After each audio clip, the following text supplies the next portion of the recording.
Assalamualaikum warahmatullahi wabarakatuh.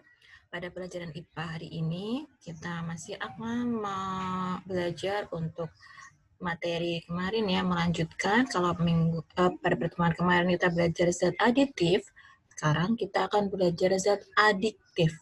Walaupun kata-katanya hampir mirip ya, anak soleh-soleha, jadi untuk pengertiannya itu sangat berbeda ya. Jadi kalau kemarin zat aditif itu zat tambahan pada makanan, sementara zat adiktif ya di sini kita lihat ada pil dan ada ini ya gambarnya berhubungan dengan obat-obatan ya zat adiktif itu. Jadi di sini adalah zat yang apabila dikonsumsi dapat menyebabkan ketergantungan atau adiksi.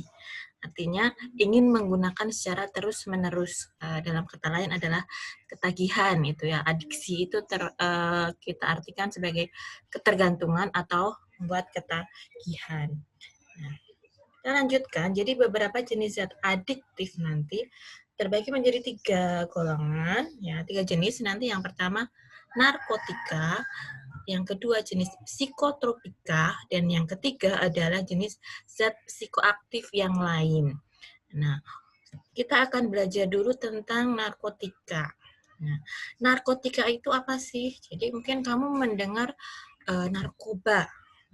Apakah narkoba itu termasuk narkotika? Ya, jadi kita akan pelajari secara ini pengarti dulu ya. Jadi narkotika itu adalah zat berbahaya atau obat ya yang tidak boleh dikonsumsi tanpa pengawasan oleh dokter. Jadi zat ini atau obat ini memiliki efek menurunkan kesadaran, bisa mengurangi rasa nyeri atau rasa sakit, tapi bisa menyebabkan ketergantungan.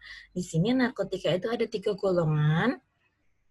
Golongan 1, golongan 2, dan golongan 3 ini dibagi 3 golongan berdasarkan potensi ketergantungannya. Jadi golongan 1 di sini dikatakan golongan yang sangat berbahaya, narkotika yang sangat berbahaya karena berpotensi tinggi menyebabkan ketergantungan. Jadi untuk yang golongan 1 ini tidak digunakan dalam pengobatan.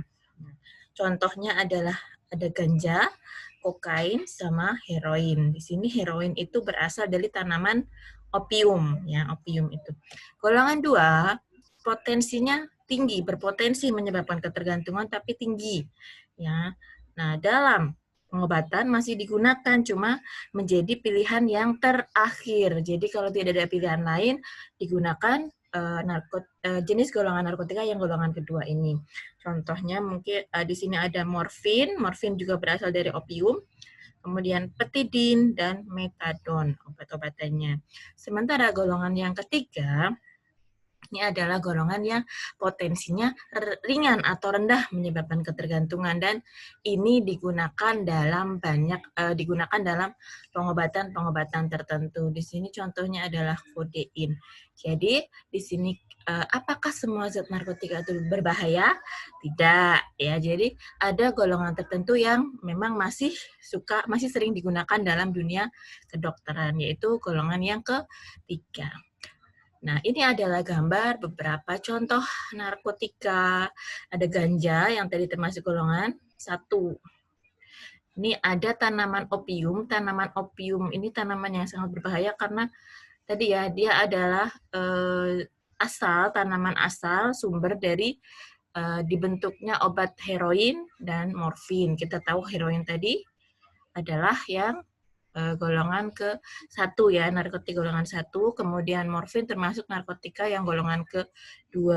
Di sini juga ada kokain. Kokain itu tanamannya seperti ini. Nah, ini kodein yang masih suka digunakan dalam pengobatan narkotika golongan 3 tadi ya. Kemudian ini contoh dari metadon. Ini tentang narkotika. Sekarang kita ke yang kedua yaitu psikotropika. Psikotropika itu adalah sama ya obat-obatan yang bila dikonsumsi akan mempengaruhi perilaku dan mental seseorang. Jadi mungkin alam bawah sadarnya itu akan terganggu lah, entah mungkin nanti seperti obat tidur, biar cepat tidur, atau bisa untuk biar melupakan masalah seperti itu. Jadi memiliki efek merangsang susunan saraf pusat sehingga menimbulkan halusinasi, ilusi, gangguan berpikir, merubah alam bawah sadar dan tentunya menyebabkan ketergantungan. Nah, untuk psikotropika ada 4 golongan. Maaf ini salah ya, Ibu ya. Ada golongan 1 dulu. Sangat kuat ketergantungannya. Jadi tidak digunakan sebagai obat, sama seperti narkotik tadi ya, yang golongan 1 tidak digunakan sebagai obat. Di sini contohnya adalah ekstasi, pil ekstasi, LSD, dan LSA. Nanti seperti apa? Kita akan lihat contohnya nanti di gambar. Itu golongan 2, potensinya masih sangat kuat.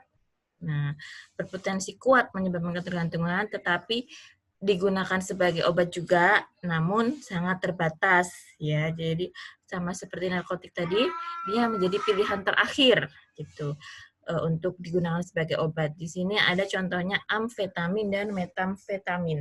Kalau yang metamfetamin ini adalah nama lainnya dari sabu-sabu. Yang golongan ketiga adalah potensinya sedang menyebabkan ketergantungan dan digunakan sebagai obat, banyak digunakan sebagai obat.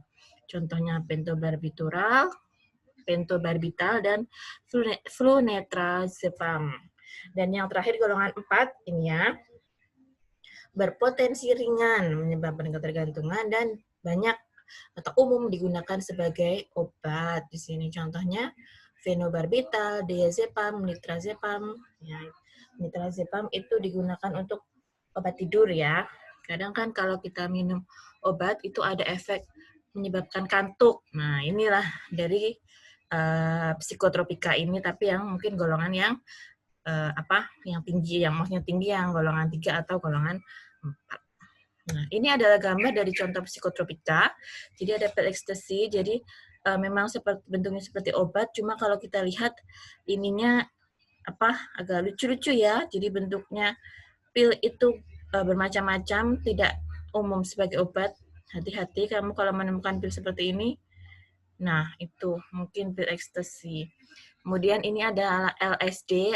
LSD itu bentukannya hampir mirip dengan LSA, jadi berupa kertas nanti dimasukkan ke dalam sini, ke dalam mulut. Kemudian ada morfin, contohnya nitrazepam, flunitrazepam, fenobarbital. Kalau ini digunakan di mana? Di pengobatan umum ya, masih digunakan di pengobatan umum. Ini contoh-contoh dari psikotropika. Oke, ciri-ciri pecandu narkotika dan psikotropika ya. Jadi kalau kita lihat secara kalau secara fisik nanti ya dilihat dari mata, nanti pupilnya melebar yang menyebabkan insomnia, atau nanti secara tidak kelihatan dia ini ya kerusakannya yaitu di otak menurunkan daya ingat, hati melemahkan aktivitas sel-sel, kulitnya menjadi kering dan keriput. Nah, mungkin yang bisa kita lihat di sini ya kulit sama mata. Kemudian jantung ini bisa pecah pembuluh darah. Kalau pencernaan itu bisa cepat sakit ya, daya tubuhnya mudah sakit. Secara fisik ya kita bisa lihat perubahan dari contoh beberapa orang di sini yang sebelumnya pada saat dia normal, kemudian setelah dia menjadi pecandu narkotika dan psikotropika. Jadi kalau yang begitu kelihatan adalah dia menjadi krempeng atau kurus, kemudian kulitnya menjadi ini ya keriput ya, tidak seger gitu. Ini contoh dari beberapa pecandu narkotika dan psikotropika. Oke, kita lanjutkan ke yang ketiga. Jenis yang ketiga adalah zat psikoaktif yang lain. Jadi memang ini tingkat keberbahayaannya memang tidak setinggi narkotika dan psikotropika, cuma tetap mereka merupakan bahan yang berbahaya. Jadi kenapa berbahaya? Karena ini ya berpengaruh juga pada sistem syaraf pusat apabila dikonsumsi dalam jumlah besar dan membahayakan kesehatan. Jadi ada alkohol. Alkohol kalau secara gampangnya bikin mabuk ya. Kemudian nikotin. Nikotin itu zat yang berada di dalam, terkandung dalam daun tembakau. Kebetulan daun tembakau itu dibikin atau dibuat rokok. Kafein. Kafein ini berada di teh dan kopi. Walaupun memang kadar kafein di kopi itu lebih tinggi daripada teh. Kemudian ada zat inhalasi. Ini adalah zat yang kita kalau menghirup itu rasanya kayak ketagihan, kayak enak gitu ya. Jadi pernah kalian menghirup bau Tipex atau spidol atau thinner? Nah, pasti ketagihan kan, baunya enak. Atau ada lagi mungkin bau bensin. Nah, itu termasuk zat inhalasi juga. Jadi zat berbahaya kita kalau kita ini hirup dalam jumlah besar, merusak tubuh gitu. Oke, selanjutnya upaya penjagaan diri dari bahaya narkoba.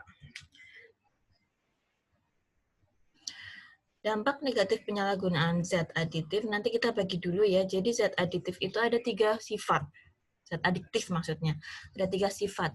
Sifatnya termasuk golongan depresan, sedatif, hipnotika atau sebagai penenang, golongan stimulan atau perangsang, golongan halusinogen atau halusinasi atau berkhayal. Jadi untuk kalian ketahui saja ya, jadi kalau banyak kan artis itu mengkonsumsi narkotika, psikotropika itu yang golongan ini, golongan stimulan atau perangsang. Jadi dia mengkonsumsi itu supaya tetap fresh ketika bekerja walaupun istirahat mereka kurang gitu. Golongan stimulan atau golongan perangsang, golongan obat-obatan sebagai perangsang, penyemangat gitu. Oke, sekarang kita lihat contohnya. Kalau golongan depresan atau penenang itu contohnya adalah alkohol, diazepam. Nah, untuk golongan stimulan atau perangsang ada kafein, kokain, nikotin, metamfetamin. Ya, jadi metamfetamin itu kan salah satu nama lainnya adalah sabu-sabu. Kan sering kalian mendengarkan. Jadi artis ini menyimpan sabu-sabu. Nah, kenapa sabu-sabu? Karena termasuk golongan perangsang tadi, stimulan yang menyebabkan semangat dia dalam bekerja. Yang golongan halusinogen adalah LSD dan LSA. Jadi ini obat-obatan yang tadi Ibu ini ya jelaskan, dia berupa kayak kertas cuma ditempel di mulut, di lidah itu. Di sini ada beberapa ini ya, beberapa dampak dari golongan depresan, bisa penyakit-penyakitnya di sini, rusak hati, paru-paru, ginjal, jantung, dan koordinasi tubuh. Ini beberapa ini dampaknya. Kalau golongan stimulan kita lihat, nah seperti ini. Kemudian yang golongan halusinogen, dampaknya adalah seperti ini. Jadi intinya semua golongan mau depresan, mau stimulan, mau halusinogen, semuanya itu merugikan bagi tubuh kita, membahayakan bagi tubuh kita. Tuh. Nah, sekarang pencegahan penyalahgunaan narkoba. Kita harus ngapain aja sih biar nggak terpengaruh sama narkoba itu? Ya, jadi yang pertama memilih pergaulan yang baik, teman-teman yang baik. Misalnya kena kan teman-teman yang jelek, ditawarin, nah kita harus bisa berkata say no to drugs, menolak tawaran narkoba. Kemudian berpartisipasi dalam kampanye pencegahan narkoba sebagai agen pencegahan penyalahgunaan narkoba. Jadi ikut kampanye. Kampanyenya apakah harus kayak itu keluar-keluar jalan, Bu?